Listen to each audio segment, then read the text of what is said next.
આજે મને મોરબી તાલુકાના એ જેતપર ગામે આવીને એક વાતનો આનંદ થયો.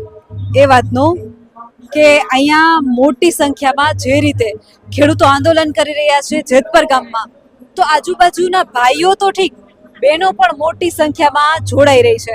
કેમેરામેનને વિનંતી કરું કે આ પેલા બધાય બહેનો બતાવવામાં આવે. આ બધાય બહેનો જેતપરમાં રાત્રે જે છે રામધૂનનું આયોજન કરવામાં આવ્યું છે. તો રાત્રિ દરમિયાન ખેડૂતોના સમર્થનમાં બાજુના ગામની જીકિયાડા ગામની બહેનો અહીંયા આવી છે. શું કહેશો? જય જવાન જય કિસાન.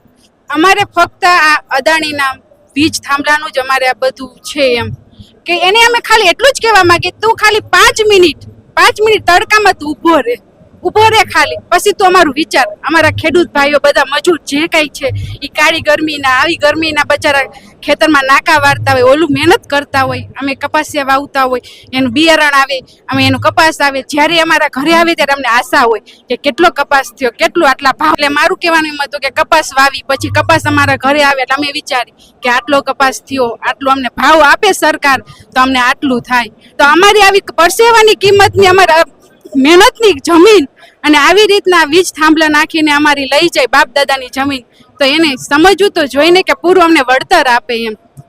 અને ન્યાય આ એકમાં ન્યાય નથી, અમારું બધાયમાં ન્યાય અન્યાય જ છે ને. અમારું અત્યારે કાળા ઉનાળાની આવી ગરમીના અમને અત્યારે પાવર આપી અને તડકાના અમારે નાકા વારવાના, અને શિયાળામાં ક્યારે પાવર આપી અમને કડકડતી ઠંડીમાં, જે આપણે રૂમની બહાર બેડરૂમની બહાર નીકળવાની આપણે ઈચ્છા ન થતી હોય, તો એવાના બચારા અમારા ખેડૂત ભાઈઓ બધા નાકા વારતા હોય. કોના માટે? અમારા માટે જ ને, બધું અમારા માટે જ કરે છે ને.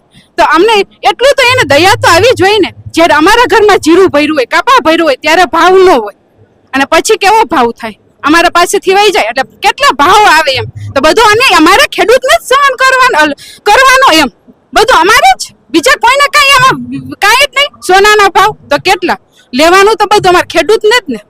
કે હવે ગમે દીકરીના લગ્ન આવે તો તરત ખેડૂતને દીકરાને કે દીકરીને એમ ચિંતા થાય, કે બાપને ચિંતા થાય કે મારી દીકરીને મારે આટલું સોનું દેવું જોઈશે, તો દીકરીને એમ થાય કે મારા બાપ ઉપર બચારા ઉપર આટલી જમીન આટલું ઓલું અને સોનાના ભાવ. ચિંતા અમારે જ બધી કરવાની, બીજા કોઈને નેતાને અદાણીને કોઈને કઈ ચિંતા જ નહીં, બધું અમારે જ સહન કરવાનું એમ. કે એટલે ટૂંકમાં કહેવાનું એટલું કે અમને અમારો ન્યાય આપો એમ. ખેડૂત હવે બહુ સહન નહીં કરે, બસ એટલું જ. બેન શું કહેશો? જય જવાન જય કિસાન. મારું એટલું જ કહેવાનું, અમે 7 પેઢી ત્યાં જમીન સાચવીને રાખી છે, તો અમારે પાણીના ભાવે અમારી જમીન લઈ જાય છે. અમે કેમ કે વાટકીમાં શિરામણ એવી રીતનું અમે આખો પરિવાર, અમારે 6 વીઘાનું પટકું હોય કે 5 વીઘાનું, અમે આખો પરિવાર 7 પેઢીથી સાચવી રાખી.